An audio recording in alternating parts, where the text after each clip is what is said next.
Cabela, how is everyone? I hope everyone's doing all right today. Getting set up. I'm going to get my phone going so that I can have things up here as well. Let's see. Channel. Everyone having a good day today? All right, so that's up. Oh, let me put on. No, I don't want that. Oh, man. YouTube has changed everything. Chat filter, all messages. Okay. Now I can see everyone. Hello, hello. Welcome in. Welcome in.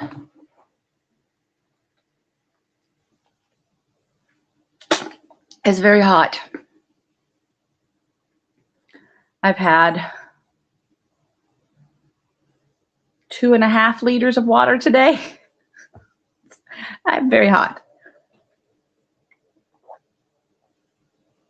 And the only reason I know that is because I have these 1 liter bottles of water, and I have personally gone through 2.5 of them. It's flavored water, so that's probably what makes me drink more of it because I think it's delicious. And where I live, they don't have all of the flavors that they have here. And I am obsessed with the cherry one and the apple and black currant. I love those. They're phenomenal.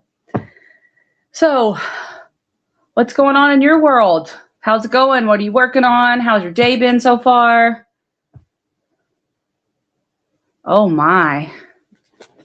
That is insane. I know I was talking to my son today, and he said that it's very sticky where he is. He's like, it's hot, but it's also really, really sticky. So, I'm worried about that for him because the summer job that he's working, he's outside. So, he's outside for like 10 hours a day. So it's really, really hot. And then tomorrow I actually go back home. So there's actually a big alert for the trains because of the heat, and Mount Etna's been going off. So when I get up in the morning, I have to make sure that my flight is still going on as it should be, because all of the ash for 2 days in a row has kept visibility down because there's been great big plumes of ash everywhere.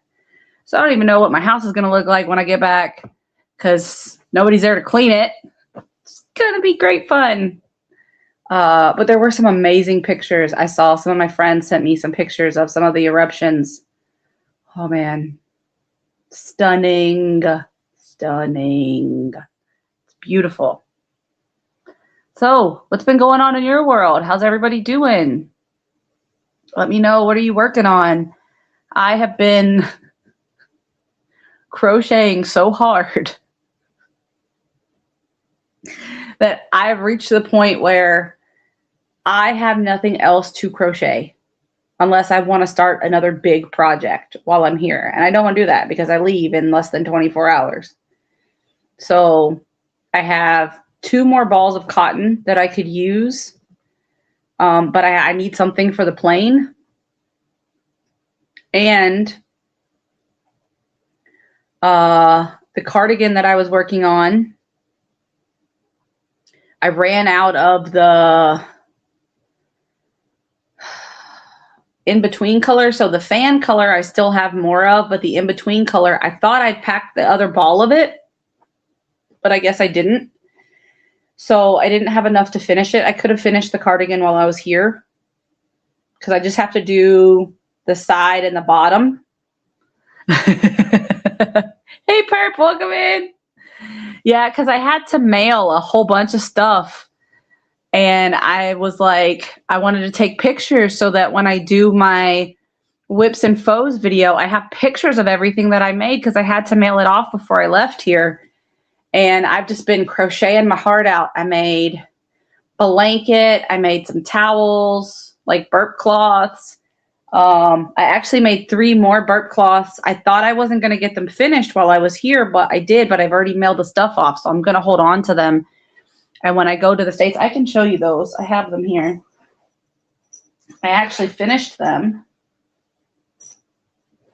So I have this one, and I have this one.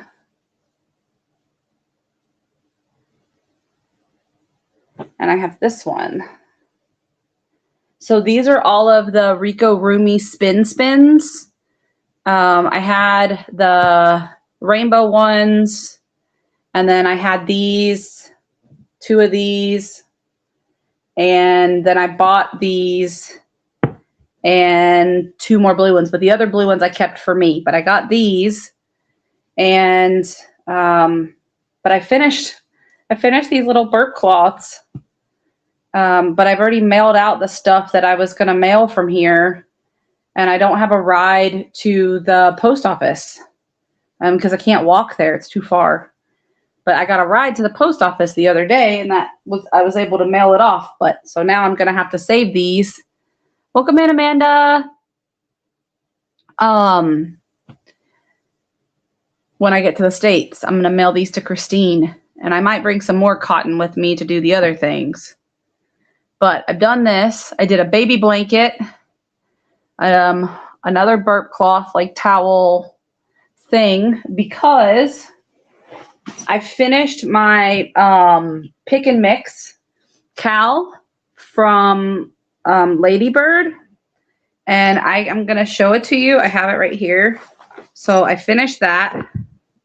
And I decided that with all of the cotton that I had left, I was going to make a blanket. I thought I did. Let me see.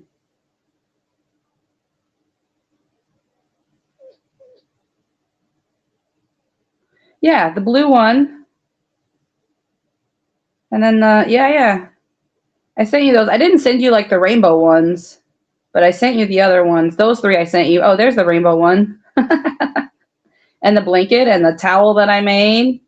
Oh, the washcloth and the towel, and then the blanket. Yep. So, all right, here is the pick and mix cowl.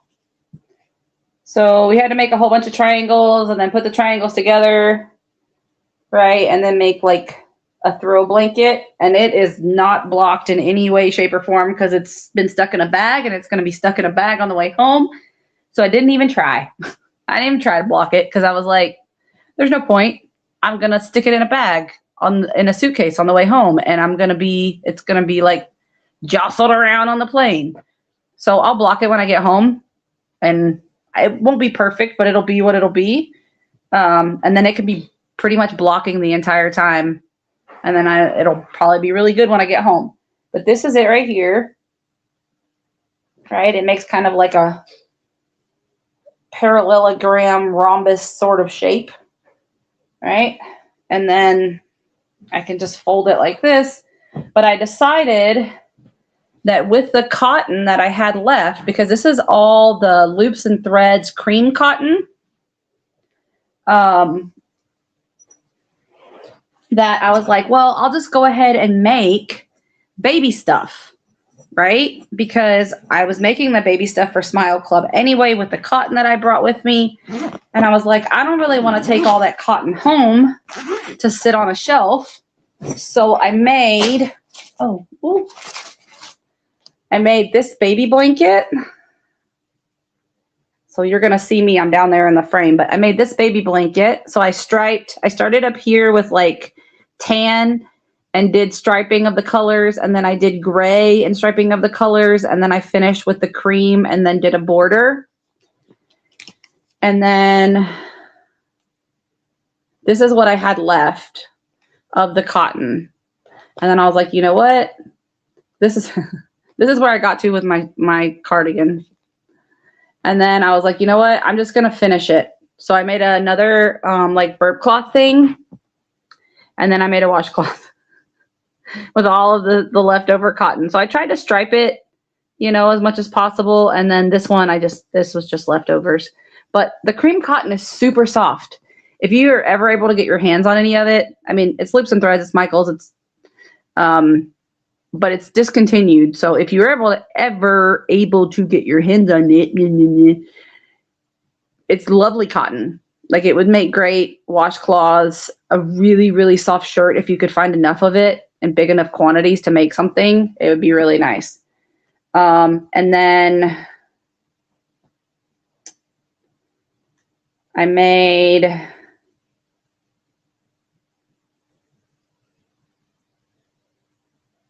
this burp cloth. That's a rainbow one. And then I made the ones that I just showed you. The 3 that I just showed you. So I've been a busy, busy bee.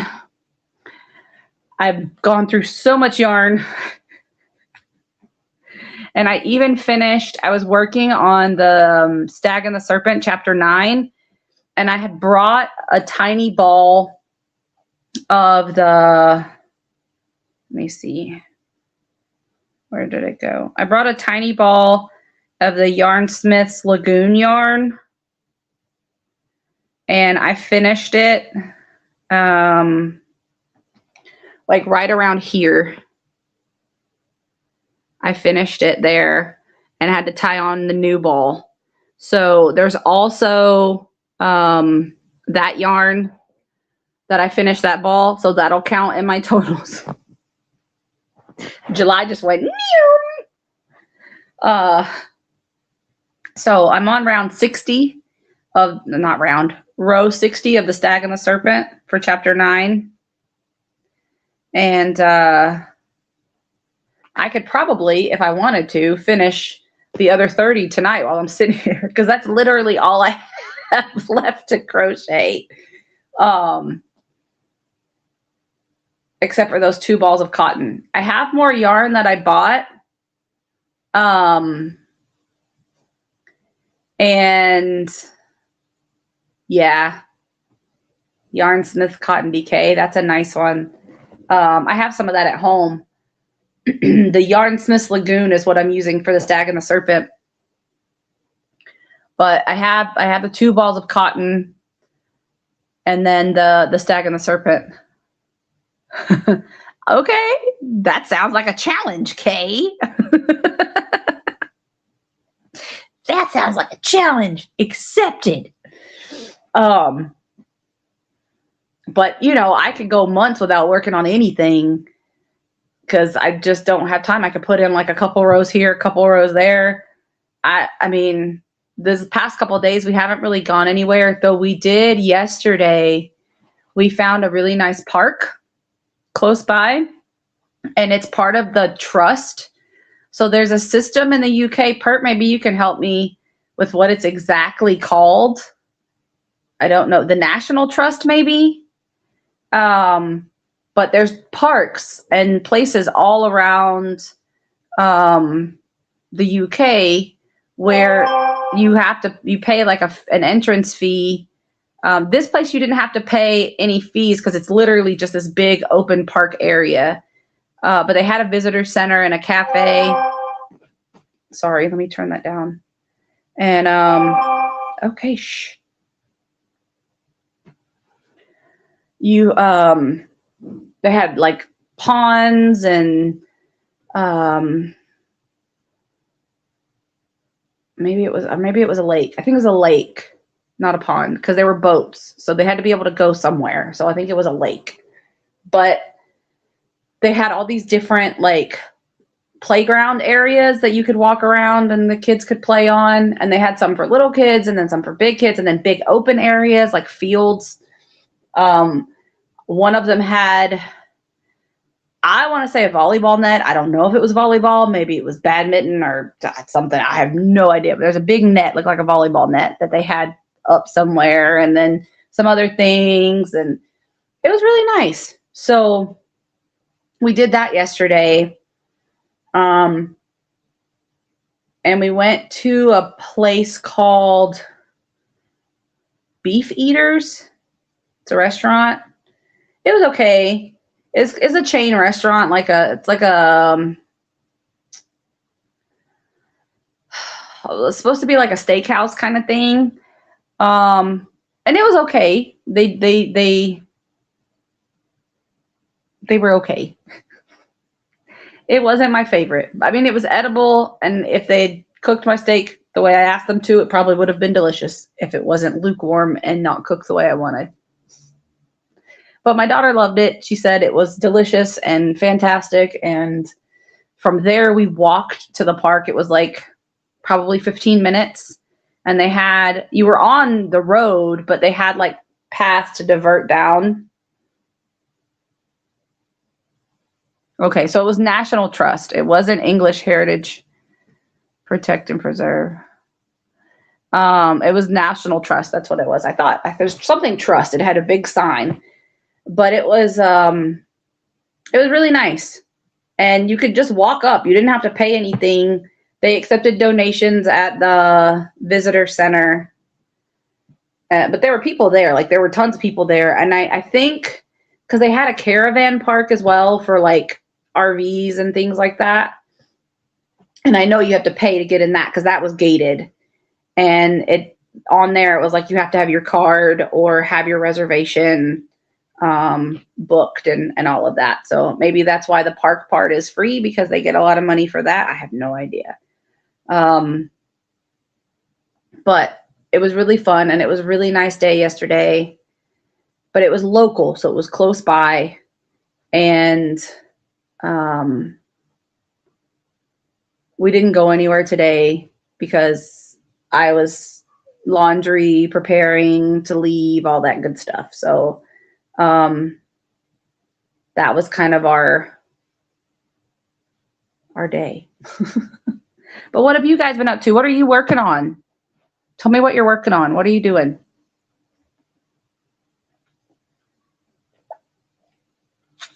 Okay, you said you had 25 goats left.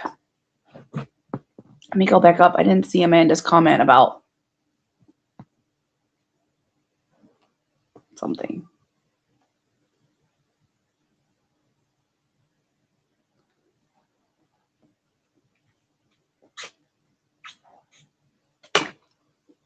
Okay. Just send me the tracking number when you do it, Amanda.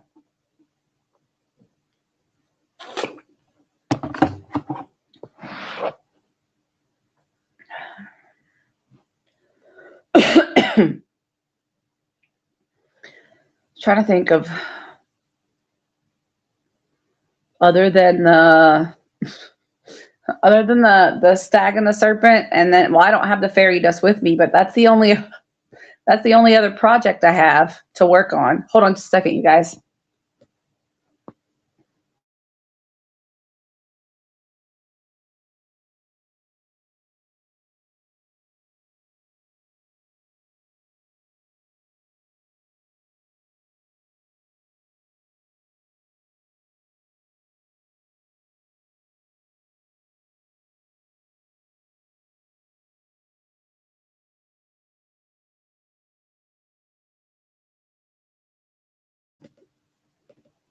Okay, sorry, mommy duties.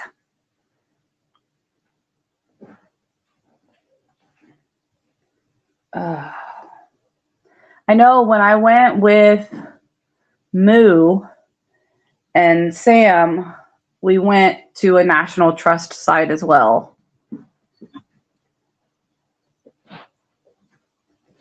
It looked like a delicious cake.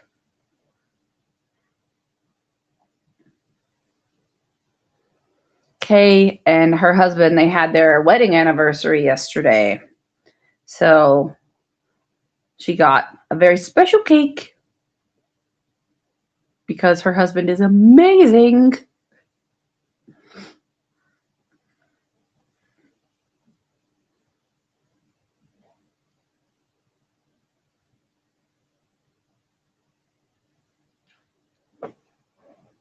Yeah, I understand that.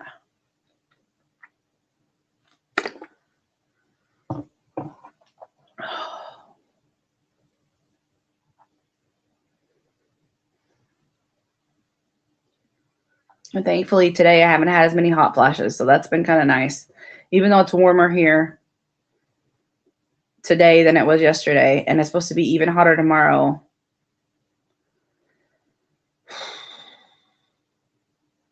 So I know I have to check my flight when I get up and see if there have been any delays.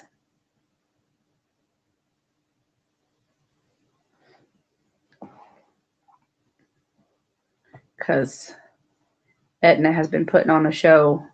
And I don't know how much news you guys get about Mount Etna, but it's a pretty cool.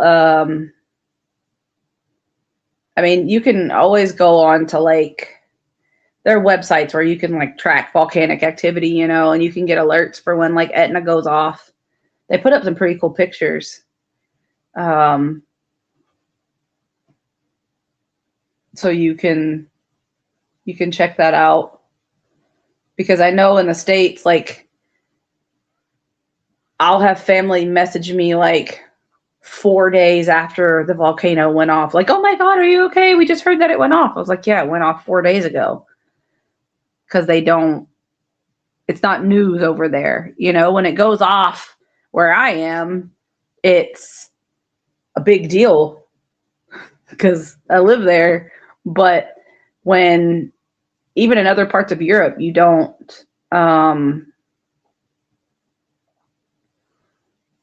always get the news about different events happening, you know? I mean, nobody's been hurt or anything as far as like the lava is concerned, but there's lots of ash, which affects like visibility, obviously, and then breathing conditions, you know? So if you have asthma or anything like that, you got to be super careful when it's going off like that.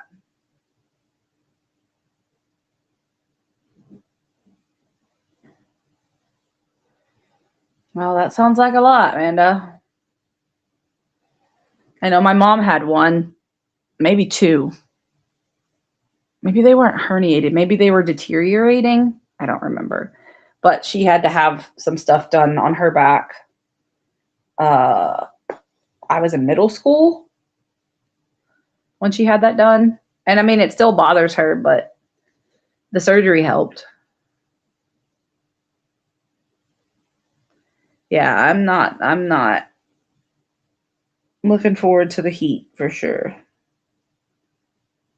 I know in Sicily it's going to be so hot.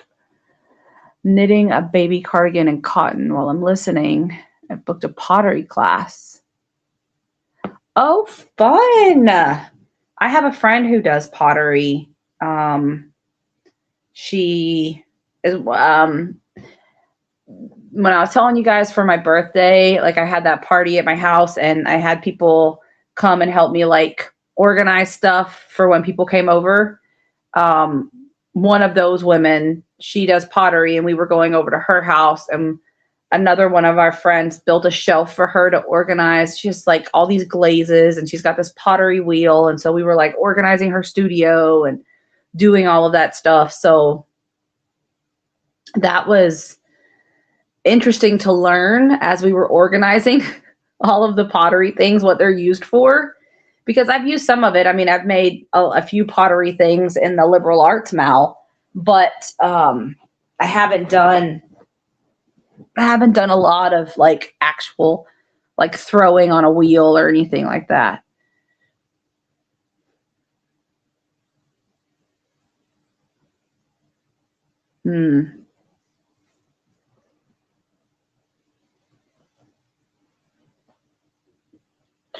Well, that sounds painful. Oh.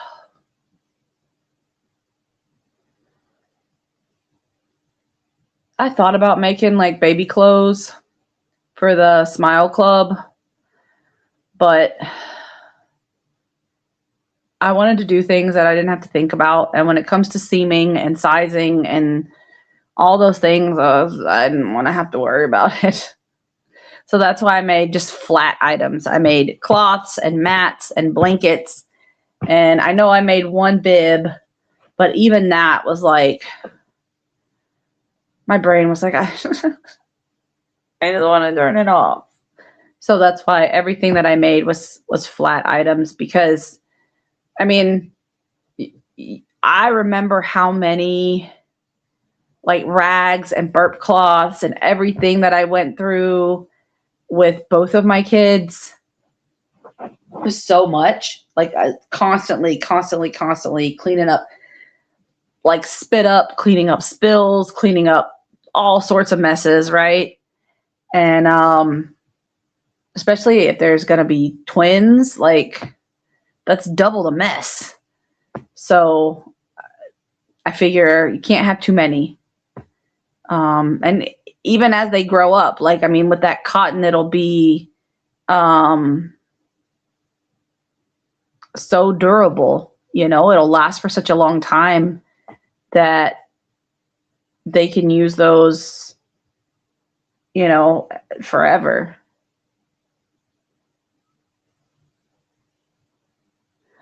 Yeah, I know Rita was doing some pants. Oh, no, no worries, Amanda. No worries at all. I mean, Kay asked the question. Well, hopefully you get some answers tomorrow.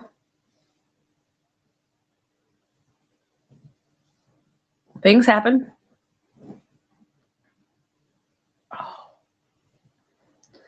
I tried to do a different area in the house for this live, but there's not like a good place. So like I have you on a table instead of a TV tray, but the back of the couch is here. So my back isn't on, my back is hurting already because it's not on anything. Like we're not even 30 minutes in and I'm like, oh, my back is killing me. Because I can't lean up against anything because I don't, there's just, I mean, I could lay down, but that's not going to be helpful for you. So I don't know. Yeah, like I said, I thought about doing like little baby clothes and stuff. It's summertime and I just want to chill. I don't want to have to think so hard because all year long, it's just like ideas, go create, do, da, da, da, da, da, da. Like, and with my job in particular, I don't have a curriculum that I teach from. So like classroom teachers have a curriculum where they can say, okay, welcome in, Zara. Okay, now it's time for ELA. Now it's time for math. Now it's time for whatever. And they have a curriculum to pull from. I don't. So if they want me to come up with something, I have to create it or find something that I can do a spin-off from that's based in the ideas that they want, but not directly from the curriculum itself. So I have to use the concepts, right? So if they're teaching, say, 3-digit subtraction, right? And they want to do an escape room, I need to create an escape room that deals with 3-digit subtraction, but isn't specifically from the curriculum, because then it's just repeating what they've already done. So I have to like do different things, right? So I'm constantly in create, revise, edit mode all year long. And there are almost 400 students at my school. And while I only have a portion of those, like I have like 60 of those ish, that I'm directly responsible for, I have to provide certain services to all students, right? So I have to set things up in my schedule where there are times throughout the year that I am giving services or offering services to every single student in the school. So coming up with all of that and doing all of that for 9 1/4 months there are times I just want to not think, right? That's why, like, I do all the meal prep, because during the school year, decisions are, I don't want, at the end of the day, I want to pull something out, I want to heat it up, and I want to be done, right? I don't want to have to think about it. I don't want to have to deal with it.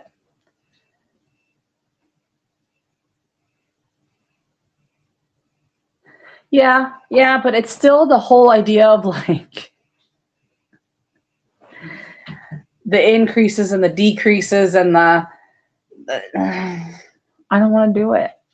If I just make a burp cloth or a blanket, I can do a chain or foundation chain of like 75, and then just, that's it.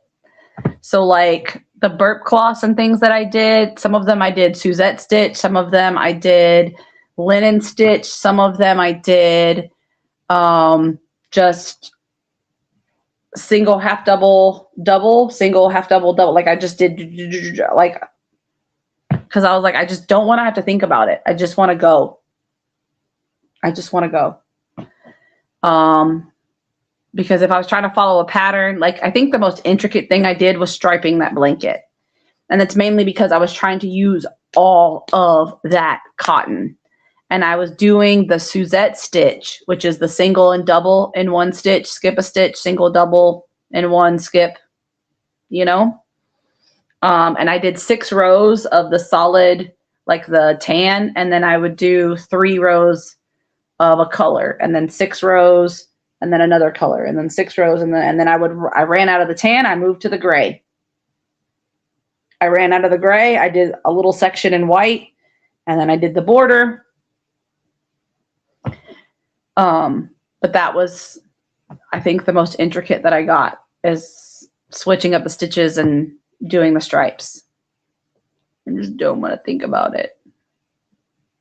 Because like I said, even that bib, it wasn't hard, right? The pattern itself was not a difficult pattern. But it's like, okay, you have to do the bottom, and then you do this much, this many rows, and then this, and then when you have to do the one side, you have to do it so it grows out this way, and then the other side so it grows out this way.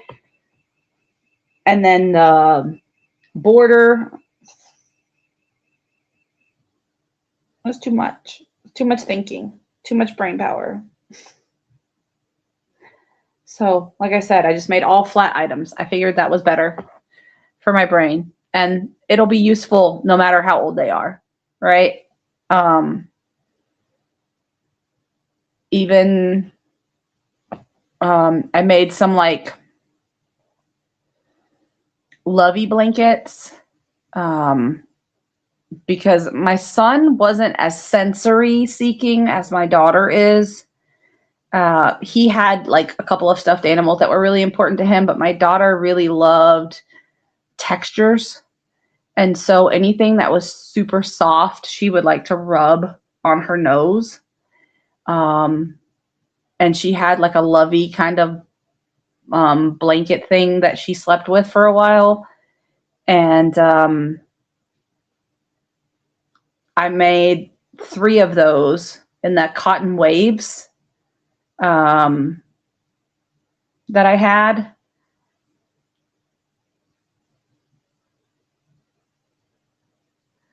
Hold on just one second.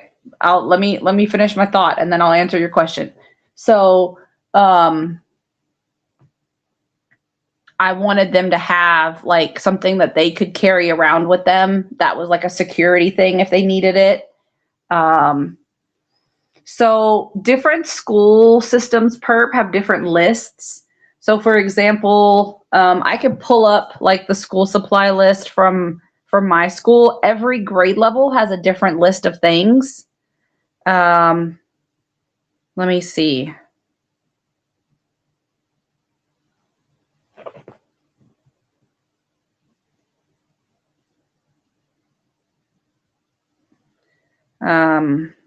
Now some schools do ask for very specific things, but some schools, okay, so for example, I'm gonna block out the school name, right? But it's like,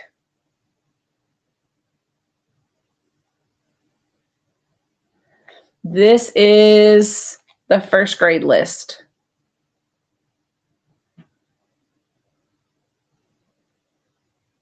So they want a certain number of things because they've calculated how much it takes kids to go through for the year. Now, this year they did do things a little bit different where they did, like, here it says girls bring in certain things and boys bring in certain things because they get like an abundance of so many things and they're like, we don't need that. So that was first grade. And then like this is fifth grade. Right? So this would be the fifth grade list. Good night, Zara.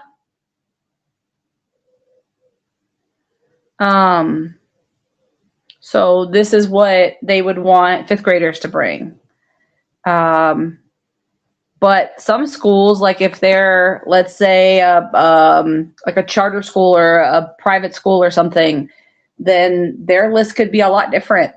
I know when my son was growing up, there were a couple of times where like the PTA would do like these bundle packs where we could pay like $30 and they would get the school supplies because they got them from like a wholesaler.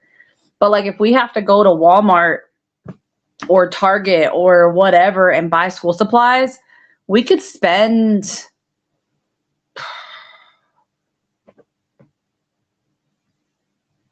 almost $100 sometimes, depending on what exactly they were needing.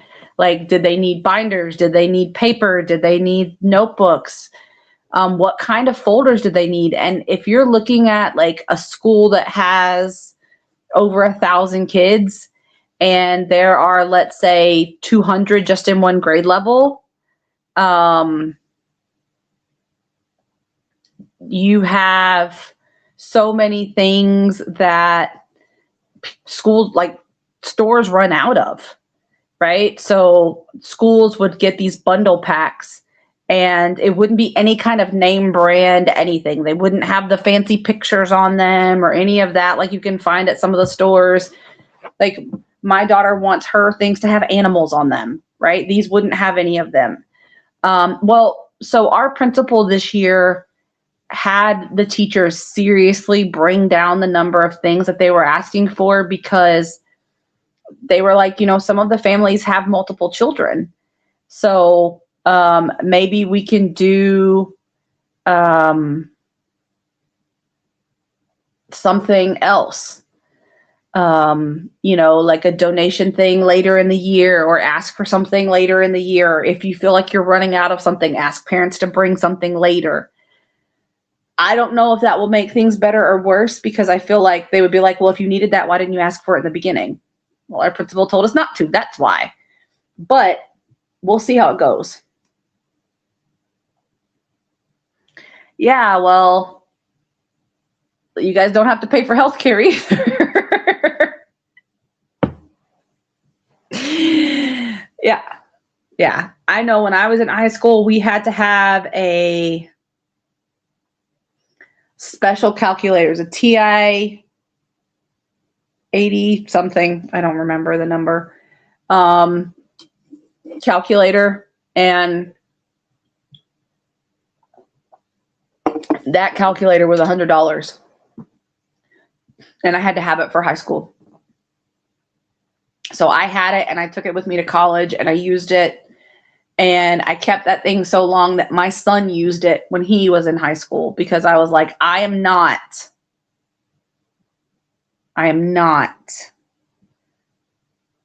spending $100 on a calculator when it'll work just fine if you put batteries in it. And it was the exact same model that he needed when he was in high school. So it was fine. Yeah, so schools budgets come from the state, and depending on the number of students that you have who live below the poverty line, you can get funding from the federal government, but you have to apply for that. It's called Title I funding. And if you get that money, then you have to have certain data and prove certain things, whatever. But in North Carolina, so my son, right, he just got a job in North Carolina, and they still haven't even approved a budget for an education budget. They haven't approved an education budget. So schools don't even know how much money they're going to have for this upcoming school year. Oh no, they're very specific. It's a TI 80.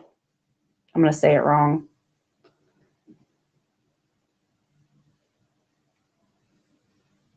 TI 84. TI 84 Texas Instruments 84. TI 84. Yep. And I told my son, if he got in a pinch, you get out your phone, turn it sideways, and it'll turn into a scientific calculator. And so, like, if you forgot your calculator, ask them if you can get out your phone. Because a lot of schools now are cracking down on phones, but when my son was in high school, they didn't really crack down as hard. I mean, as long as you weren't abusing the privilege, you could, if a teacher allowed you to use it, you could use it. Yep. And as a teacher myself, right? So I have to buy school supplies for my own children. And then I have kids, right? In all my years of teaching, I always have students who do not have the money for supplies. Their family just doesn't have the money for whatever reason, right? It's not my place to judge, but I buy above and beyond what my kids need because I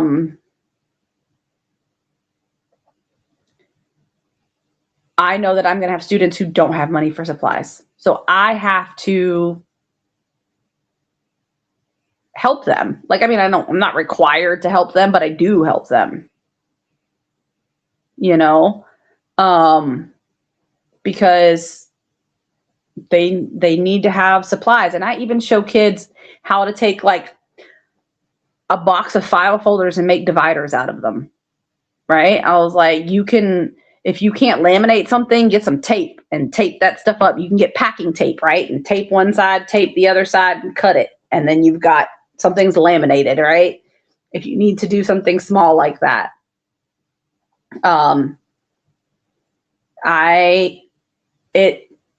For teachers especially, it can get really bad because you have kids who they cannot afford supplies. And so, yes, we have the expectation of a list, but also teachers will shell out their own money to make sure that kids have supplies, that's just how it goes,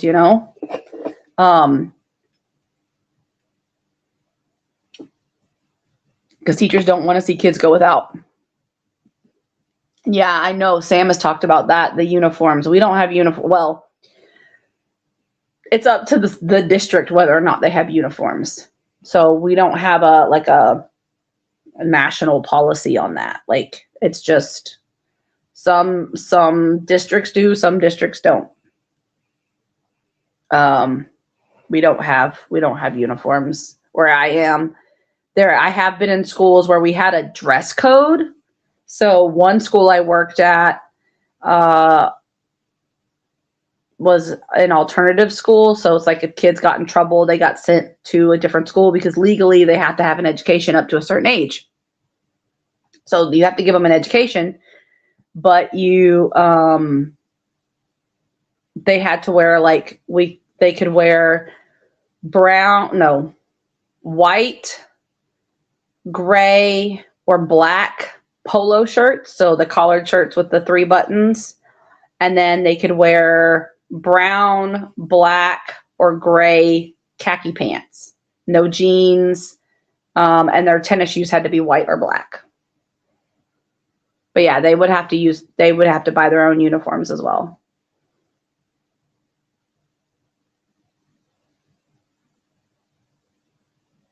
Yeah. So can you imagine if you had a school where you had to buy supplies and uniforms? Because they do that in some areas of the states. It's crazy. You know, and that's the bad part is schools don't have the money. You know, I did like it when I could just give the school $30 and they would, because my son didn't care what color his stuff was, or if it had an animal on it, or if it had this on it, or he did not care. My daughter cares a little bit, but if we can't find it, we can't find it, you know? So she just deals with it if we can't find it. But, you know, I do try, because she doesn't like school. So I want her to have, things that she'll want to open the notebook because it has a dragon on it or whatever. She wants to use the backpack because it has leopard print on it, even though I am not a fan of animal print. She absolutely adores it. So I would, you know, I'll do that if I can find it. If I can't find it, then that's fine. But with her, with my son's schools, when they would just buy it, they would get it, like I said, from some sort of warehouse co-op situation. And basically they cut out the middleman. So you didn't have to go to Walmart or Target or whatever to get your school supplies, because they got it straight from like a warehouse, from a wholesaler. And they would buy, you know, 1,200 pencils because every kid needed 5 pencils or whatever the case may be, right? And then everything would be packaged and waiting on the kid's desk with their name on it when they got to school. So all the kid had to do was bring their backpack and like their lunchbox or pencil box or, you know, whatever other thing. So like their school supplies that they would do the paper, the folders, the notebooks, the pens and pencils, whatever. But if you needed like a pencil box or headphones or anything like that, or tissues, none of that was included. Yeah, so the schools that I worked in, it was clear or mesh backpacks, because there was a lot of stuff that could be hidden in there.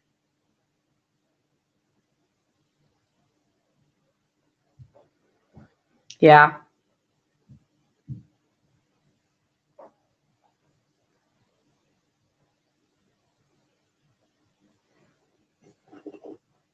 Yeah, it's a lot. It's a lot. I got my daughter's school supplies. I got them during the Amazon Prime deals, because the Italian schools, their notebooks and things are very different. So I can't just go to the store and get like a notebook, because I'll show you guys when I get home. I think I have some at home. I know I have some in my classroom. If I don't have any at home and you want to see what an Italian notebook looks like, remind me at some point and I'll show you if I don't see it when I get home. But they're very different, even the way that the pages are set up. So it's not just lines across the page. So I can't just go to the store and get the specific notebook. I have to go to specific stores. And because everyone who needs these specific supplies is trying to go to these specific stores, they run out very quickly. So because when we got to Sicily, the first year we were there, we got there in October. So we were able to get her school supplies fairly easily because nobody else was buying them in October. But if everyone's trying to buy them in August, right, when we start school, you're going to run out real quick. So I just order from Amazon, and then I don't have to fight with people in the store. Because, I mean, there have been arguments over, why are you buying 30 folders when you only have one kid and they only need 5? Well, what if it breaks? What if it tears up? What if it did? Okay, but other kids need it too. Okay, but I'm not looking out for your kid. I'm looking out for my kid, right? Like, as a parent. And I'm like, I don't want to get in these arguments with people in the store. Because I will be the person who buys, if my kid needs 5, I might buy 10. And if I buy 10, it's because I know that they're going to rip, they're going to tear, they're going to break, they're going to crack, whatever. So I want my child to have an extra one. I'm not going to buy 30, but I would at least buy 2 of each one so that my kid would have enough in case something happens to it, because they're going to lose it. They're going to, like those plastic folders, when you open and close them so much, they're going to come apart, right? The paper folders. Oh man, I hate those paper folders, because let a kid shove something in their backpack and those paper folders just, they rip so bad.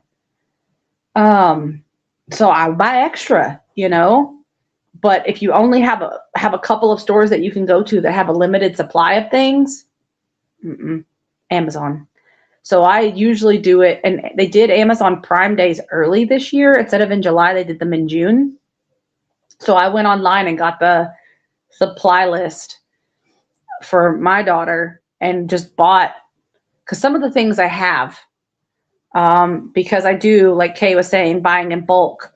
If I see, like, if my daughter needs colored pencils, for example, and if I'm on Amazon and I see there's a pack of 3 colored pencils, 3 boxes of colored pencils, especially on like Prime Day or something like that, and sometimes it'll be cheaper than buying just 1 box.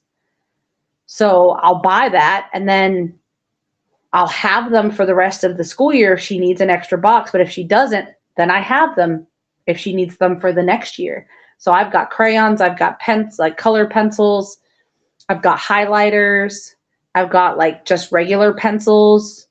I have so many things that I'll buy a certain number of, and then if she doesn't ask for more, because she knows that there are supplies, and I show her where they are in my classroom. Like, these are your supplies.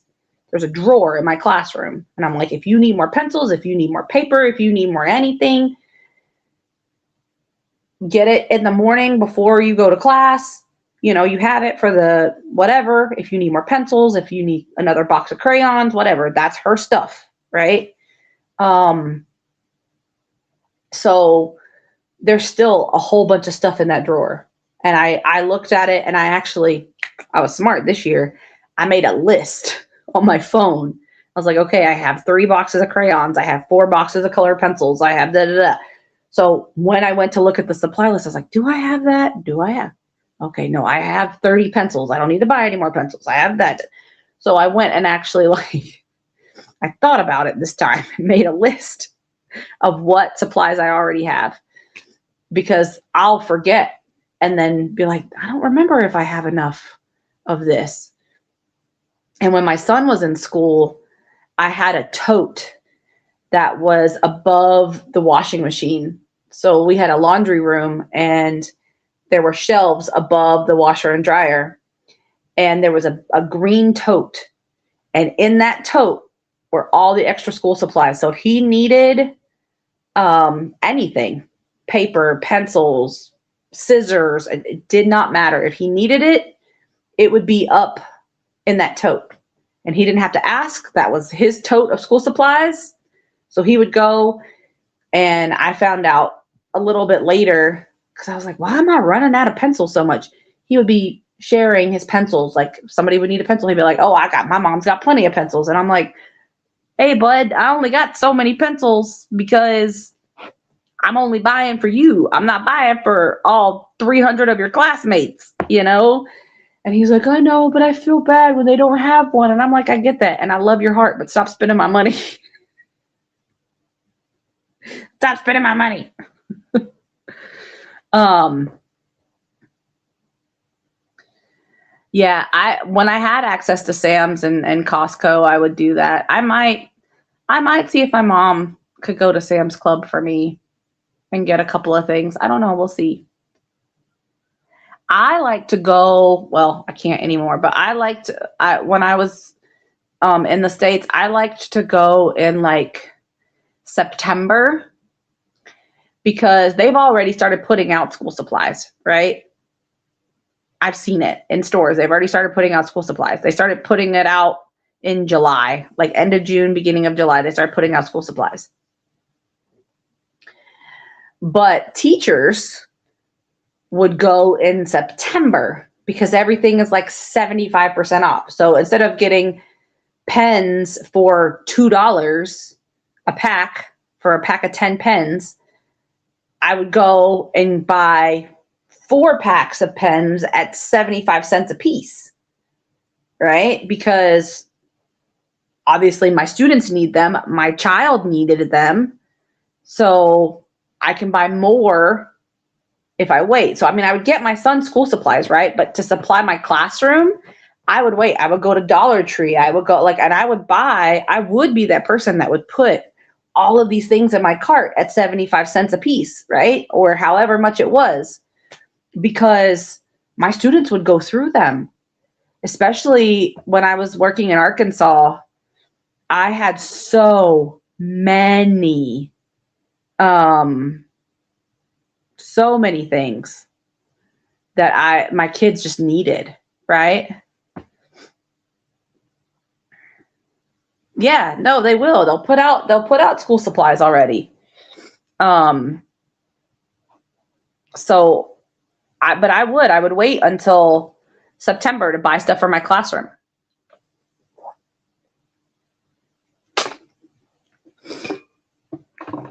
Because that's when it would go on sale. And I know that there are parents that wait until then because they can't afford it, so I would have kids who wouldn't have supplies until September because stuff is 75% off in September. And I don't blame them. I don't. They might send their kid to school with a spiral notebook and a pencil and maybe a pen because they couldn't afford to get more until everything is 75% off. So if you have any teachers in your life, when it comes to September and you see that stuff, ask them. I can almost guarantee you that they will be like, you know what? I will give you money. If you are willing to go and buy it, welcome in, Jay. If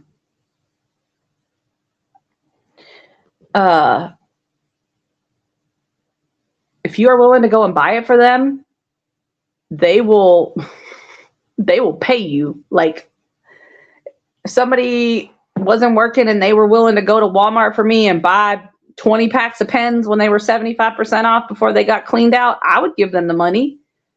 I will Venmo you $25 or whatever it is, and also teachers in the US, they have to decorate their own classrooms. They don't have ways to do that. So they have to, at their bulletin boards and all of those things, they have to decorate those. They have to pay for those things. Yep, I do that.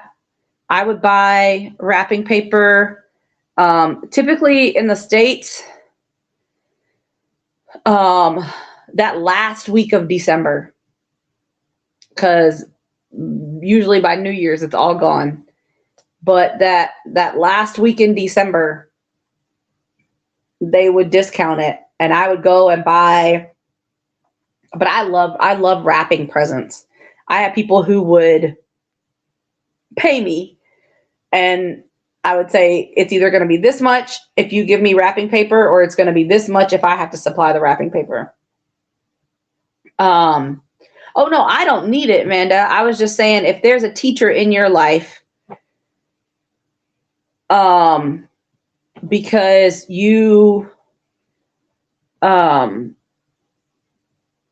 for whatever reason, and when it comes to September, ask them what they need. Ask them, do you need any extra whatever, because they will do it for sure. My position that I have now, I don't need as much because I don't have my own. Yeah, I know. I go into other people's classrooms, right? So I'm kind of in that elective space, like Kay is talking about.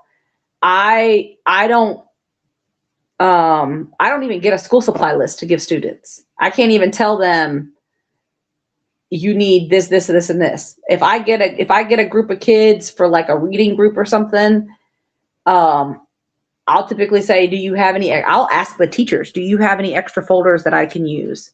Or do you have any extra whatever? Or I go and buy a pack of folders, but I will, and they always come to me. I mean, I have pencils and things that I get from, we have a supply room because I can't give kids the pencils, but I can have pencils in my room for them to use because I am not a classroom teacher. So I can go to the supply room and say, okay, I need 20 pencils. But those 20 pencils have to last me for a really long time. So I have to make sure that my kids give me my pencils back. So, I mean, there are times where my budget does get a little, because I have to spend things, but it's not nearly as bad as when I was a classroom teacher and I was supplying, 30 plus kids with paper and all that stuff. Because I had trays of just, welcome in, Zach. I had trays of just notebook paper, like white printer paper, different color construction paper for when we were doing projects or when kids might need to do something or whatever, right? And I had a box of scissors, I had a box of rulers, I had a box of, and I paid for all those things. And I had a bin. I actually still have the bin of highlighters because I have kids. I still use that bin of highlight now. I mean, I don't have all those specific highlighters, but I have a bin, like a little plastic bin of highlighters, because I teach kids when we're doing like color coding things to pay attention to, if you use different colors for things, that helps you be able to look at things and know that's where these things are. So I would buy all those highlighters. I would buy all that stuff, and over the years I've maintained some of that, but now that I'm not specifically in one classroom and I don't have just a solid group of kids, a lot of the teachers will give me like, okay, I have 10 extra folders, or, oh, I have, because I don't even get tissues for my classroom. Teachers they are so kind. They'll be like, okay, I have like 6 extra boxes of tissues. Does anybody need tissues? And I might take 2. Somebody else might take 2, stuff like that. I'm doing good, Zach. How are you? How's it going? What are you up to today? Sorry, I didn't mean to get off on the soapbox of like teaching or whatever, but I mean, we're just chatting. That's kind of the point of today, but it's interesting for sure. Definitely interesting. I know in the video that I had up, was it last week? I was talking about teaching and being off for the summer and how there's big misconceptions around that with a lot of people. Okay, well, be safe on your way home for sure.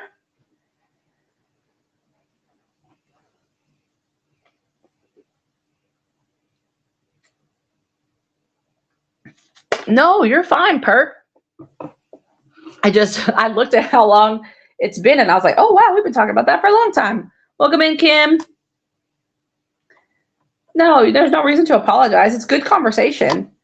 It's good information to have.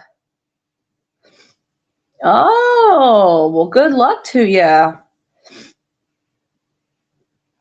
I know I was talking to my son because he's going to have to, he's got a job as a teacher, and I was telling him, maybe he should start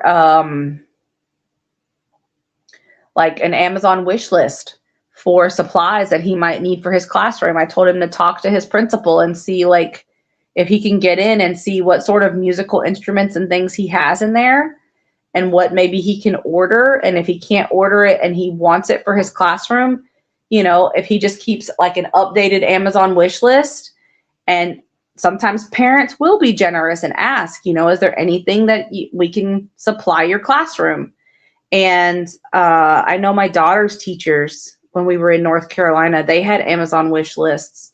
So especially like elementary school, they'd be like, you know, if you want to supply snacks or something for the classroom, you can buy these things off of the wish list, because if they had kids with allergies or kids with sensitivities or anything like that, you could buy specific things that were, you know, the teacher had curated instead of just buying whatever. So I would go on regularly and buy like 1 or 2 things from the Amazon wish list. So I told my son, because I'm not allowed to have Amazon wish lists, because some districts are different. They will or they won't allow you to do things. I can't have an Amazon wish list for my classroom. I'm not allowed. But he can. So I said, make one. And as people, you know, buy things, it'll get shipped to you. You know, it can either get shipped to your house. You can have it shipped to the school. You can whatever. Welcome in, Tammy.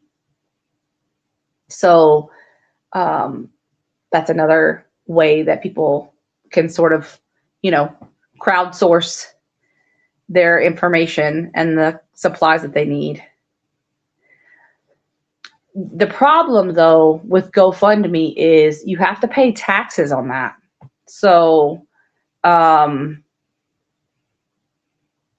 there's an issue of the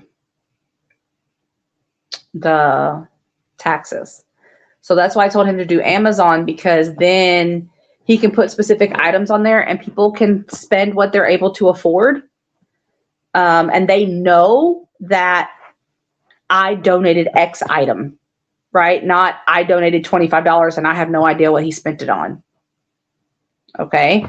There's also a thing called Donors Choose, where you can sign up for certain things, especially bigger items, and people can donate a certain amount of money, and when it hits that amount of money, then it will purchase whatever item it is you wanted. So, you know, I told him that there are things that he can do to help, especially as a first-year teacher. I mean, the first 3 years of teaching is when people have the most burnout. That's like the hardest time to be a teacher, is the first 3 years. If you can make it through the first 3 years, after that, it's the 5-year mark. And once you hit past 5 years, you understand what you need to be doing. You understand the curriculum. You understand just school systems in general. Even if you've changed schools or changed districts, you kind of understand a little bit better. I've been doing it for 20 years. So I'll be going in, this year will be my 21st year of teaching. Crazy. So I told him, I was like, I can give you a little bit of information, you know. The other thing that I used to do is I would ask for like, he may not be able to do, because I worked with high school kids. He's going to be working with elementary kids. But I would ask for like Subway and Taco Bell and other like McDonald's. They would do like, and I just $5 gift cards. I don't need a whole lot of that. Like I don't need big bucks, but they'll give out the $5 gift cards. Subway, Sonic. Who else was really good at Taco Bell? Subway, Sonic, and Taco Bell. They would give out a lot of gift cards. But I would do events and I would ask for, to like give those out as prizes and things. So, and then I would do rewards for my class. I had like homework punch cards, and they could win a $5 gift card to Taco Bell. You know, it's not a lot, but hey, you did your homework, you know, 10 times in a row. Here's a $5 gift card to Taco Bell. Anything to get them to do their homework, man. you know?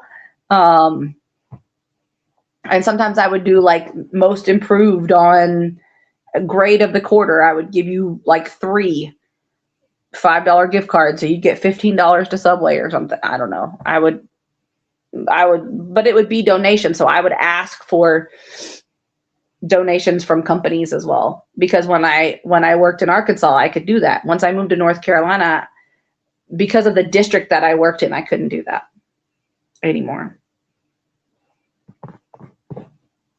Could not do it. And I can't do it now either. But when I worked in Arkansas, I absolutely could. And I know that the district that he works for, he can ask for those things. But I know, like, even as an elementary teacher, he's going to have, like, I don't know, like treasure box and different reward systems. You know, how's he going to do that kind of stuff? So we'll see. Maybe, I don't know if I would post it on like my community tab or whatever, but if anyone is interested, I can put, yeah, we couldn't do detention because nobody would stay because kids would have to ride the bus home. Their parents wouldn't come get them because parents work the night shift or parents work the graveyard and they're sleeping or whatever. So they'd be like, you can't expect me to come get my kid. So they would have to get on the bus. You can't hold them for detention, and they can't get there early to do detention in the morning because they have to ride the bus. So there's a lot of places that don't do detention because kids can't get there.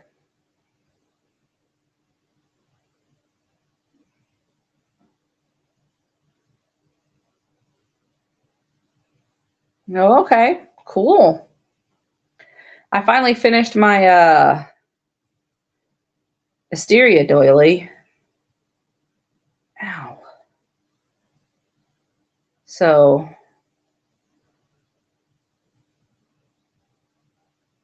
I'm not going to be making another doily anytime soon.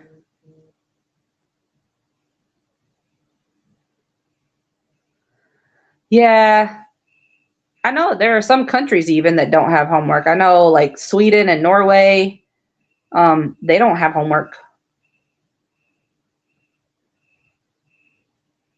Oh, my nail broke. That hurt.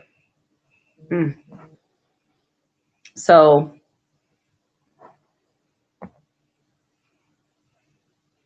it just depends, I guess.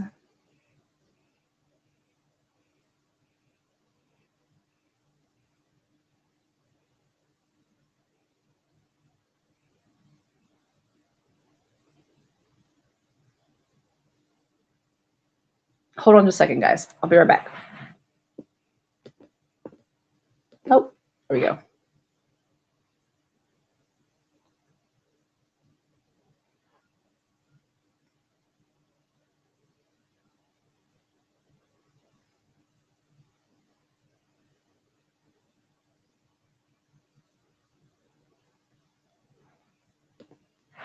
Okay.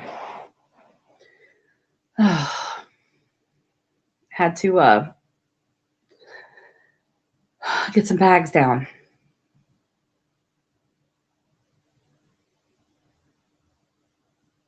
Yeah, no, I get that. We also don't have that either. Like there are a lot of places where schools are that there's no public transport. To walk to the bus stop would be 45 minutes.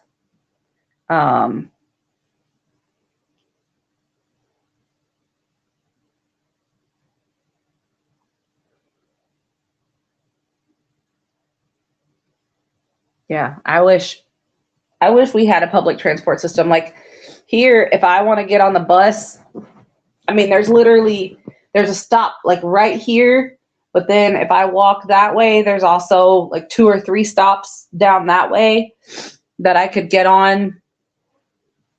And we can buy like a day pass, we can buy like a week pass.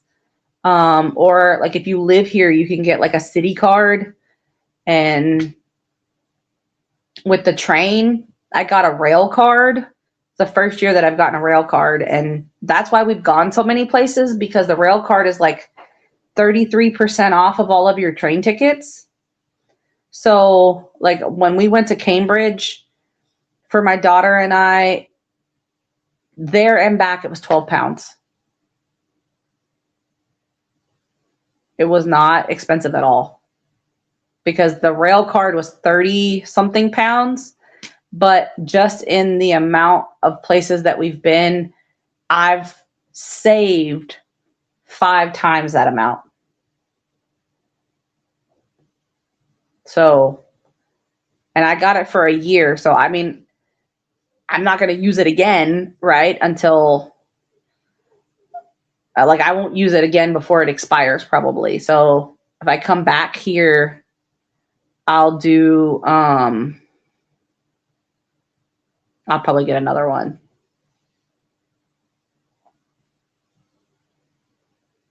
Because it's worth it. For sure. For sure, for sure.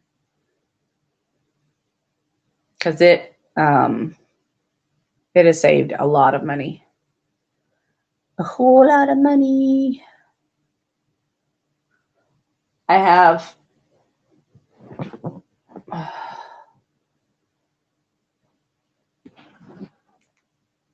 Oh, hold on. Let me see. I have a message. I don't know if my son messaged me. No, I don't care about that. Has anyone smelled, so it's like a Bath and Body Works candle. It's called Book Loft. I was wondering what it smelled like, because like they had some candles that were on sale. Ooh. And they will ship to me. Yeah, I got a family and friends rail card. And you can put up to 4 people on it. You can put up to 4 people on it. And you have, I mean, when you do it, you put in how, like, every adult has to have a child attached to them on the family and friends rail card. But I want to say it was 30 or 38 pounds or something like that. It wasn't terribly expensive when you consider the amount of money that I've saved. Like, we went to a cat cafe, we went to like the aquarium, we went to a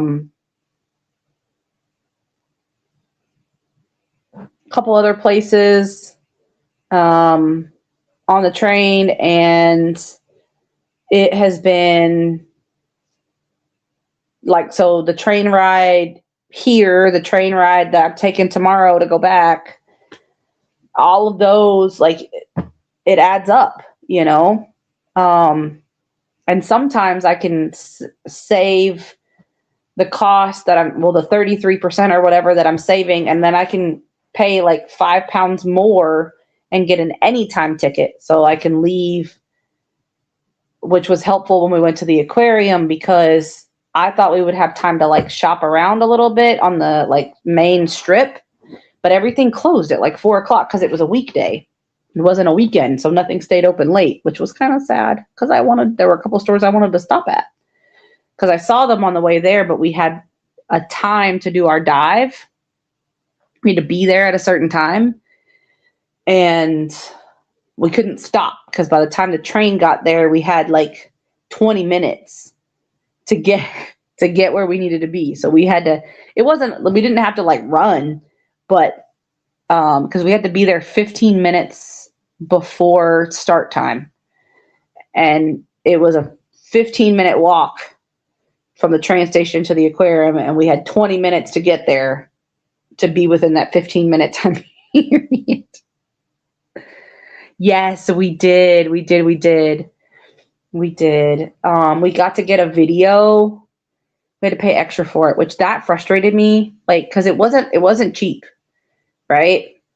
So I feel like the video should be a part of it. Like, I feel like that should be included in the price. I don't feel like that should be extra. For what I'm paying for that, the video should be included. But we got a video, and I did post it, but I posted it as private. Because like my mom wanted to see it, and it's 5 minutes long, because the whole dive itself was 45 minutes.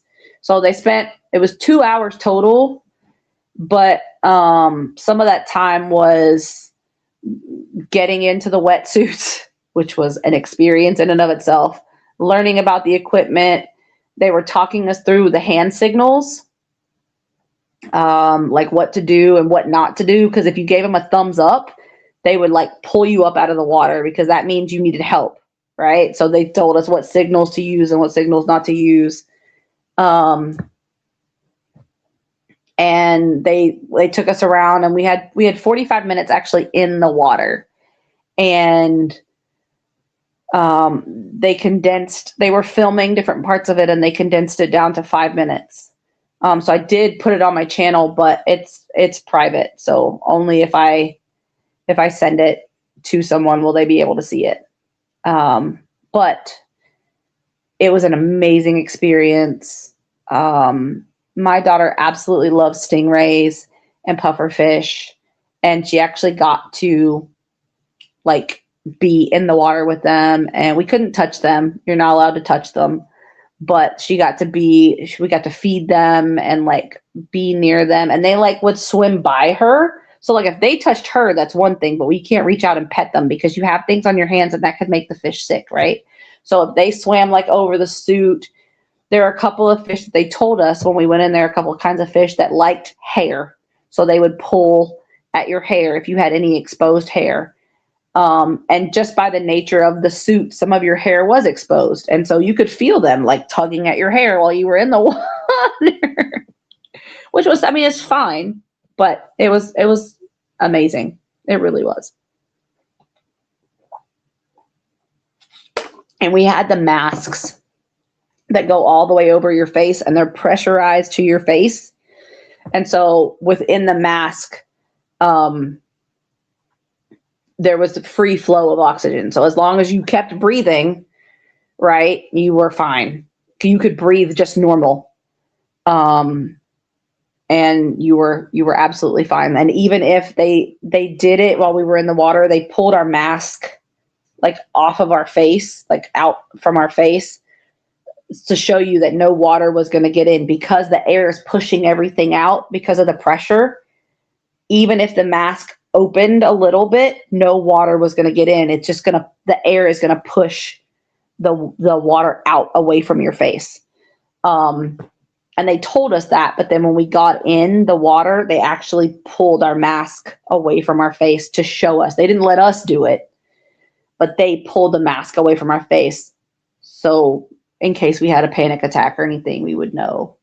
And they could get us out or whatever. But I did have a couple of moments where I was like, okay, because I knew I was in a tank and it was an enclosed space, and that was hard for me. But no, I didn't panic. But I did have some moments where I was like, okay, deep breath, Christina, deep breath, keep breathing. And they showed us like how much oxygen we had, and like, so we could check the gauge if we wanted. And we had probably 5 times the amount of oxygen that we needed. But they were like, if you feel like you need to take some really, really deep breaths, just do that, because you're not going to run out of oxygen. You're only going to be in there for 45 minutes, and you have probably 15 hours of oxygen in your tank. I will say though, man, that stuff is heavy. Like, holy crap. That tank, walking to the ladder to get into the water, and then when you were getting out of the water, the weight of that gear, like, because when you're in the water, the buoyancy, it holds it for you. You don't feel it, but you feel it when you're getting in and out. It was heavy, but it was absolutely worth it. Absolutely worth it. I mean, and how many kids get to say that they swim with sharks? You know, it was really cool. I did. I loved it. And I know that she loved it because I could see it in her face. Like her eyes were like big and she has big like grin on her face. She's like looking around, just looking around. And she did. She really loved it. So she couldn't have gone in the water if I didn't go with her because she wasn't old enough. Because if you're under 18, you have to have an adult with you.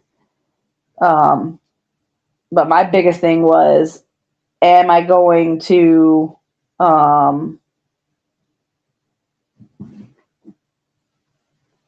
panic? You know? Am I gonna panic? And I didn't, thankfully.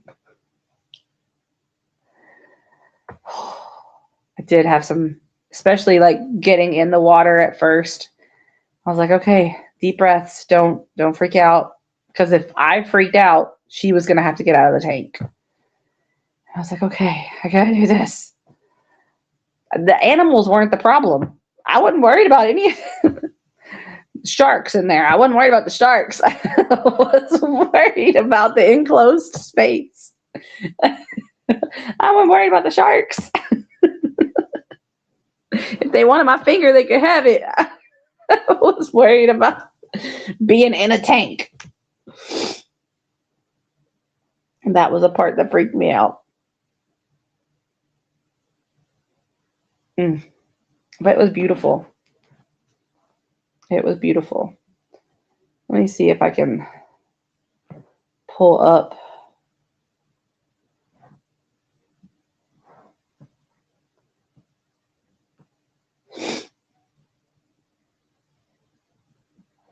I want to see if I can pull up the video so I can at least show you what the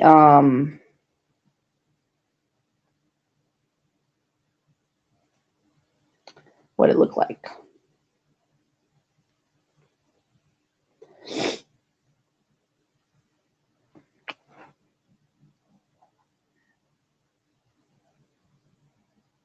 So you have,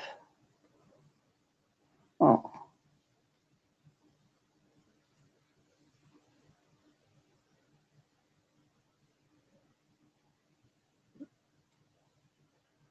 you can see them swimming around in there, right?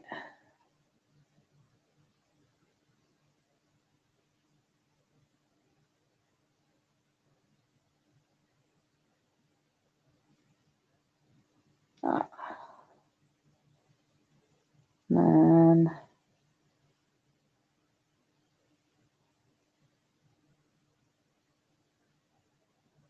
try to see if I can find where the fish are all swimming.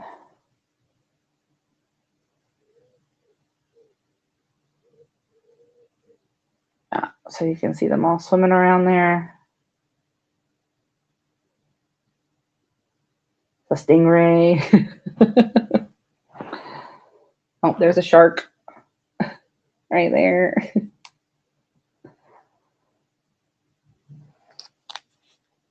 Wow. It was lots of fun. We really did have a good time.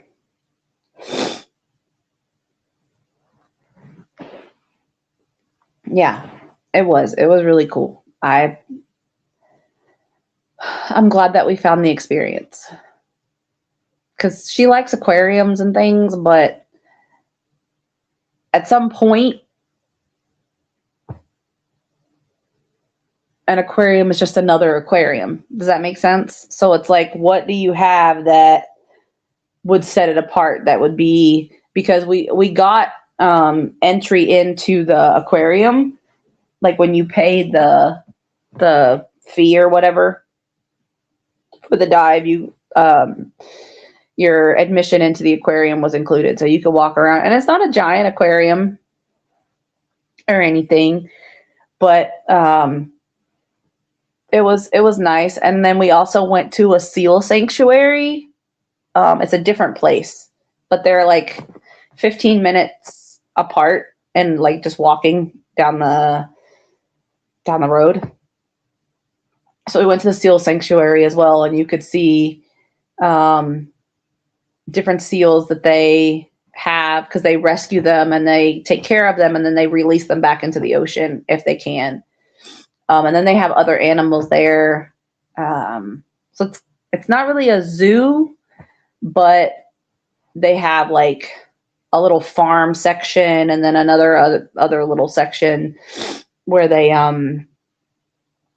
you can see some small fish, but then they have like a goat, some chickens, but then they had another like reptile house where they had like an alligator and some snakes and some spiders and different things like that. So that was kind of cool. So we did the aquarium and then we did the seal sanctuary, like, because they were right there. And being an hour on the train to get there,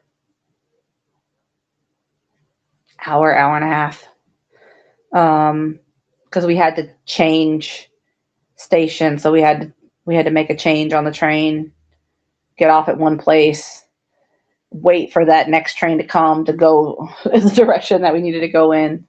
I'm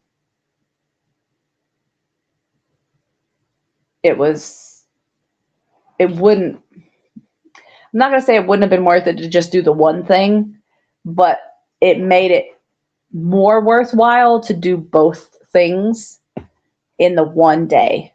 But because they both open at 10 and close at 4,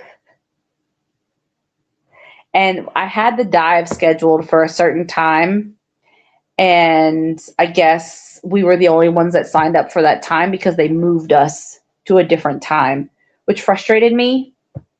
I mean, I get it, but it also frustrated me. I wish that they would have just left us there, because that screwed up my day because we kind of had to hurry up, which was okay for my daughter because she likes to hurry up and get things done quickly, but I want to actually look at things and read things and understand, and we kind of had to zip through a little bit,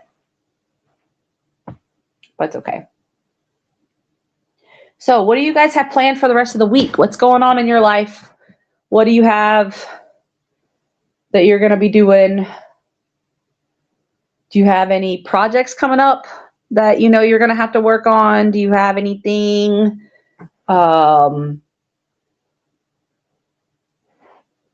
big coming up that you're going to have to deal with? I will be right back. Hold on, guys. I'll be right close by, but I'll be right back.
Okay, guys, I'm coming.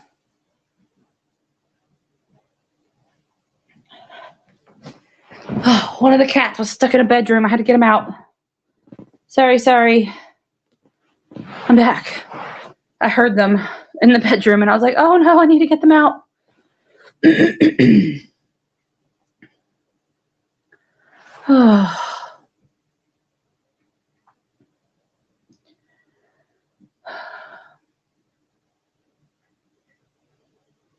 So how far is it to Tampa?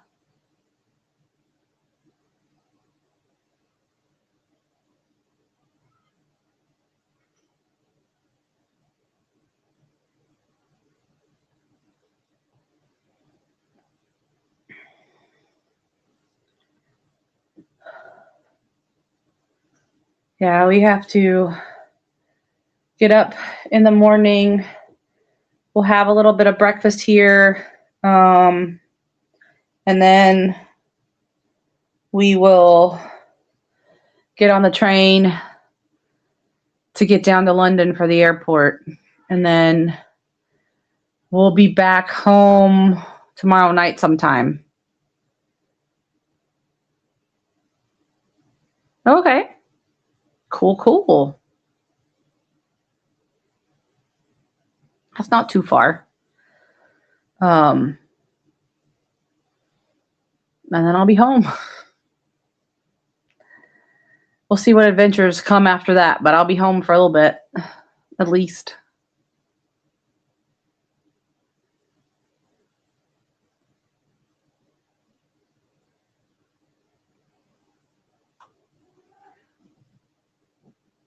Well, now they're arguing with each other.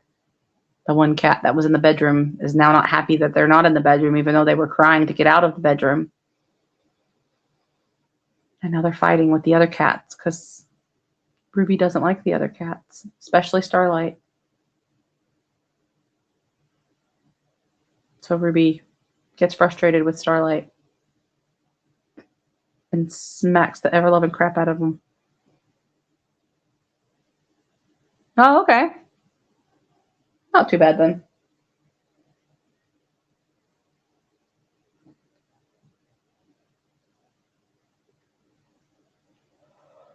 Oh my goodness.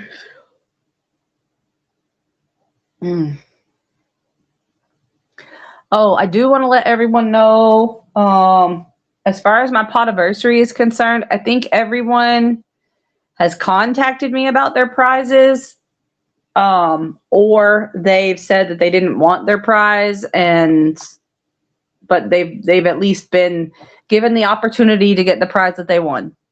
Because I did have a couple people who said they didn't want whatever their prize was. So, which is fine. But you could have, I mean, in my mind, they could have paid it forward or just said no thank you in the live, and then it could have gone to someone else. But everyone had the opportunity to get their prize. And the replay winner has been drawn. That was supposed to be out Monday, and then I went back and watched the video, and I was like, I did say until Monday, so I waited and then just did the drawing on Tuesday. So I gave it all of Monday, and then drew the winner. So I haven't checked my email yet to see if they've contacted me, but it was great fun. The podiversary was great fun. I enjoyed it immensely. And I'm appreciative of everyone that came out and supported and donated and whatnot. The only thing that I would say, honestly, is you know, just watch hours, getting those watch hours up. Because even doing lives like I have been over the summer, my watch hours have gone down tremendously. And I know it's summertime and a lot of people in the States are going hither and yon and whatnot, but even just like, you know, running a playlist can be helpful. Even if you don't, like, I have one that's called Everything in One Place, and it's all of my videos except for my live streams. I do have one that's all of my live streams, but if you, I mean, any playlist, if you just run it, give some thumbs up, you know, that's super helpful to have that watch time.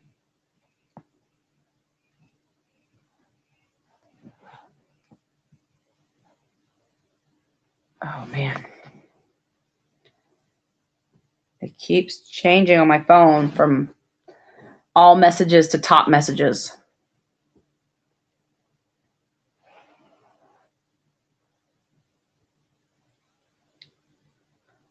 No worries. I think I had 12 people in the replay prize. My book is over here, but I had 12 people, which isn't bad. So considering I think I had up to like 20 people in the live at one point when I was doing the podiversary. So, I mean, 20 people, that's good, you know. I assume that the watch hours all count the same, but even with all of the live streams, the hours keep going down. So maybe my videos aren't getting as many views, but my live streams are, I don't know. I really don't know. Right, yeah. I'm just saying if there's anybody out there that's lurking or watching this live later, if they haven't watched a playlist, you know, you can go in and watch a couple of them. Even if you don't have time, like I said, to do a big long one, I have some that don't have a lot of videos on them, and you can watch that for sure. Oh, I did go, I packed it though. I did go to a yarn shop on Saturday. It was a yarn shop that I went to before when I was here last year, the U Wool Shop in Stamford. I went back there because they were only open.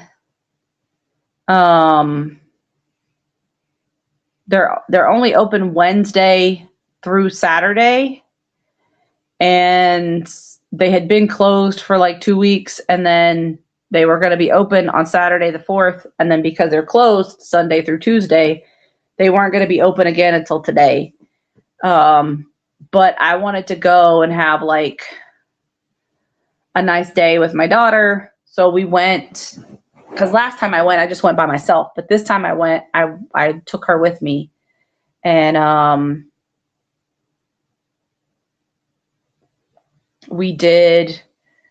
they actually on Saturdays, which I didn't know. And I don't know if they do it every Saturday or if it's like a once a month thing. They had a big market on High Street, which was really cool to walk by and see things.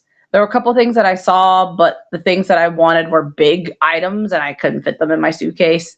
So I was like, I'll just have to leave it there. And I didn't have any cash. A lot of the stalls were cash and I don't have pounds.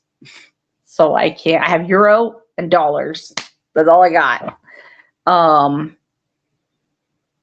But we went there and then we went to a cafe and had brunch, which was nice. And they sat us at this really big table, and because they seat you where they have availability, right? But they sat us at a table for like 8 people, and there was only the 2 of us. And so I told the people, I was like, hey, if another couple or a group of 4 comes in, they can sit with us. Like, it's okay to seat them at our table because there's so much space here. And they were like, are you sure? I was like, yeah, I don't care. You know, I mean, my daughter sat beside me, so it wasn't like she was going to be sitting next to a stranger. And we had some interesting conversation. There were 2 couples that were sat with us. And the first couple sat down and they were like, is it okay to sit here? And I was like, yeah. They sat us at this giant table. I was like, why take up this whole space? You know? And they were like, oh, that's very kind of you. And then another couple came and they were like, they told us to sit here. And the other couple was like, yeah, she's letting everybody sit at the table because they sat just the two of them at this giant table. And I was like, the more the merrier, you know? I mean, why not?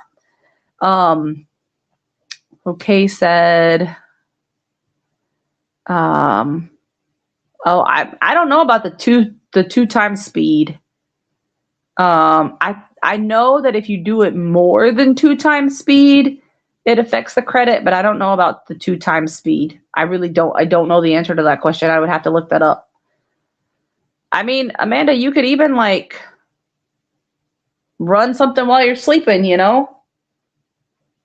If you have your phone plugged in, or I know sometimes here, before I go to bed at night, I turn the TV on YouTube, and I just let, like, I pick one of my playlists and I just let it run at night. So I'm upstairs sleeping, but I let it run, and I don't mute it, but I keep the volume down real low. So it's on like 1 or 2 or something. So I keep it. Yeah, just like going to hibachi. The more the merrier, right? Oh, I don't want to do that. Stop. I didn't click on that. Oh my goodness. Hey Terry, welcome in.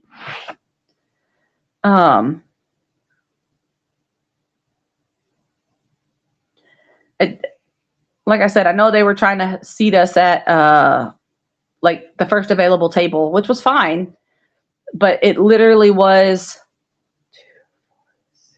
It could have probably seated 10 people, like a big party of 10. Because the bench that my daughter and I sat on probably could have seated 3 people, because I had my purse and then the bag of stuff that we bought at the yarn shop.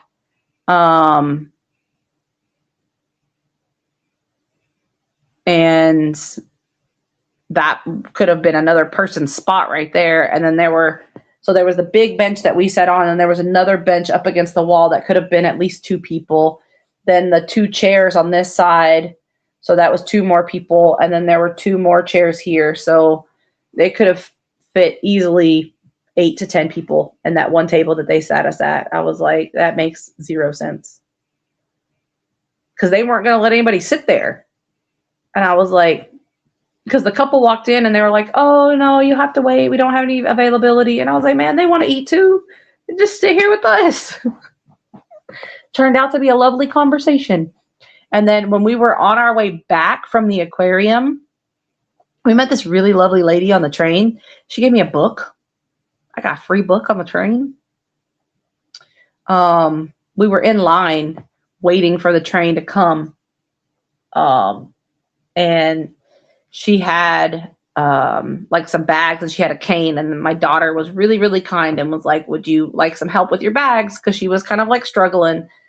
And she was like, oh, that was so sweet of you. Thank you so much. And it's very, very rare for my daughter to like just walk up to a stranger and say something. But she noticed that the lady was struggling. And I thought that was really, really kind of her, and really outside of her comfort zone to step up and ask somebody if they needed help. Because my daughter does not talk to people. She does not people at all. At all.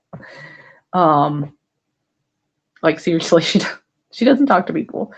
So for her to step up and ask a complete stranger if they needed help was a big deal. And so then we sat next to her on the train, and she actually changed stations where we changed stations. And then when we got off here, she had to get off and change again to go to her house or to her town or whatever. So we had a really pleasant conversation, again, with a complete stranger. Yeah. Not a bad idea. It does work as a nightlight if you need one of those. I will run a playlist and just turn my phone over so that the light, because I can't have the light because the flashing will keep me up. It has to be really, really dark and cold for me to sleep. Like really, really dark and really, really cold.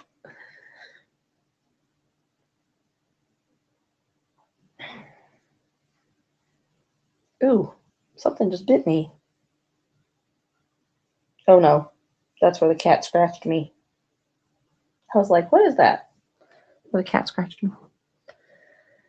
So I was trying to get it out of the room because it wanted out of the room and it was stuck. So I went to grab the cat and the cat scratched me. Not hard though, just a little bit right there. I don't know if you can see it. There's little bee scratches.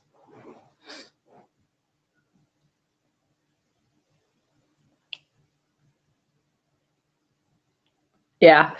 So if you've watched it more than 2 times, they don't give the podcaster credit anymore. That's the bad part. That's why like it helps when new people come in and run things.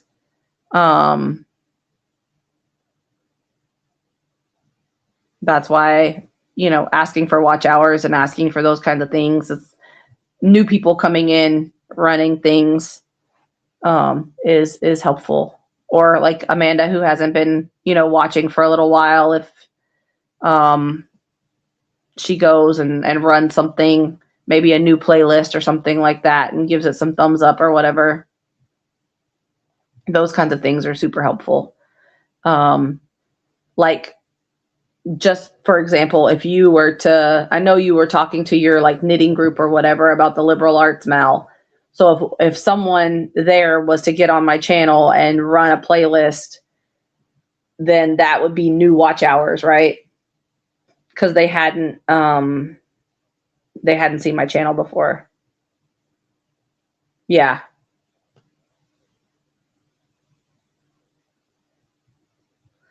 Yeah, they stopped all of that because people were clearing the history and watching things over and over and over again.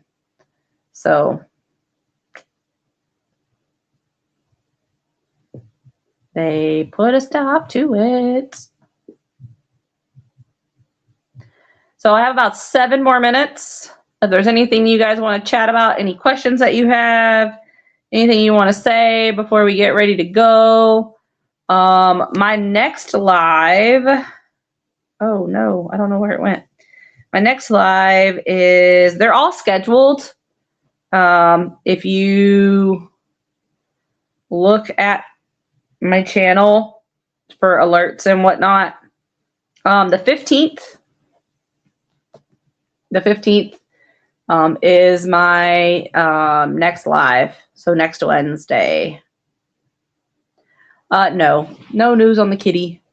No news at all. I'm very sad. No news. I wish there was news. Positive or negative. Like I wish we had an answer, But it's the same thing with Nero. I mean, I keep hope alive that somebody out there has him and they're taking care of him. But where my friend lives, there's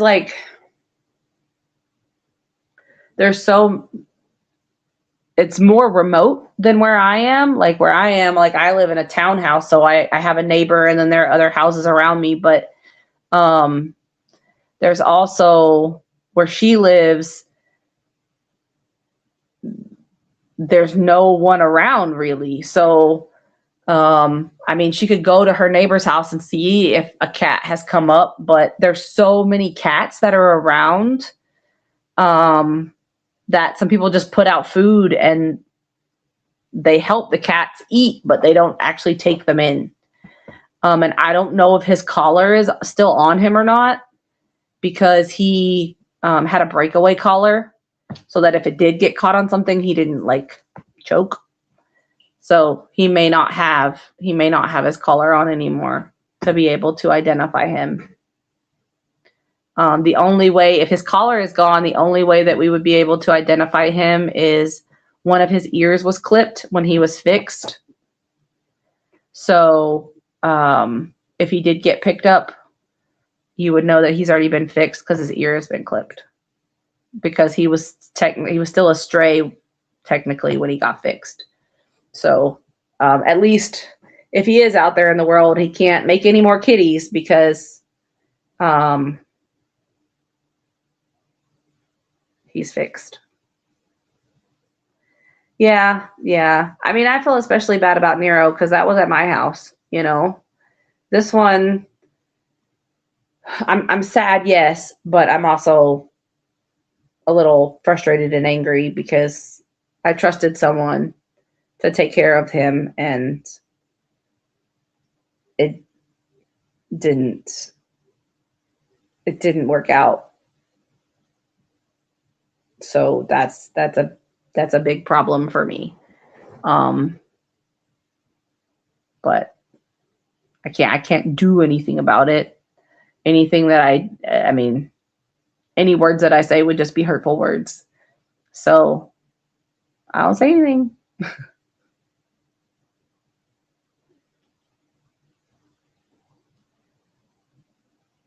But nothing that I say would bring him back. Like nothing that I say to them is gonna make the cat come back. So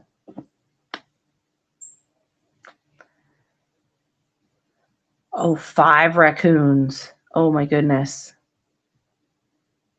There was a raccoon. So when Sam was here and we went to the zoo, she found a zoo to take my daughter to. They had a raccoon, and it was interesting to see because like there aren't raccoons here, you know. So to see one in a zoo, like in America, they're not in zoos because they're everywhere.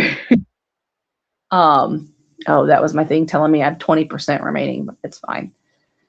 Yes, I did, but there's, like I said, there's not anything I can do about it. Now, you know, hindsight is always 2020. So there we are. Oh my goodness. What happened, Starlight? Were you getting chased? Were you getting chased?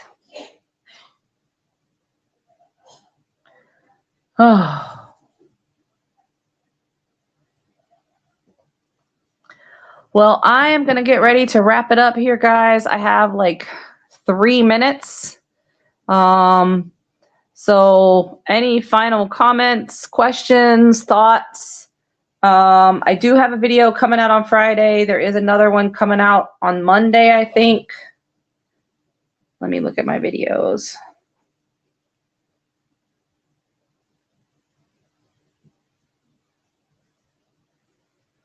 Yeah, so I have one coming out on Friday, and there's another one coming out on Monday. And then I'll be live on Wednesday. Tiggy! Yes, people do have pet hedgehogs. So there's still content coming out. Like I said, I have videos scheduled all the way into August. But you know, I'll still be doing lives and whatnot. Oh, okay. Of the raccoons. Is it okay if I show it, Kay? Can I show it? I mean, it doesn't show anything other than the raccoons, but I think that's funny.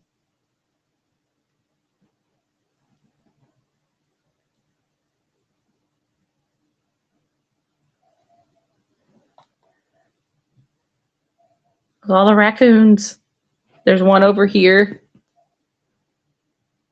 And then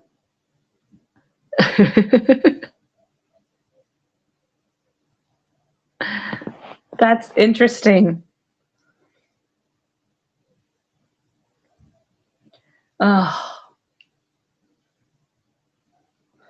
But I will be, like I said, I'll be back next Wednesday. And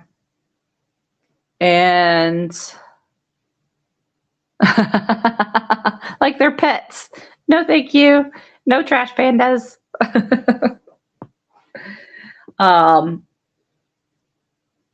Ooh, Yeah, probably because they're hungry. Oh, that reminds me, I need to take out the trash. I think today is recycling day. I have to look at the schedule that she left for her trash. I think today is recycling. But all right, I will go. So like I said, videos for the rest of the week, but then also I'll see you again live next Wednesday. Right? So until I see you again, be well, be safe, and be the change you wish to see in the world, everyone. Ciao, Bella!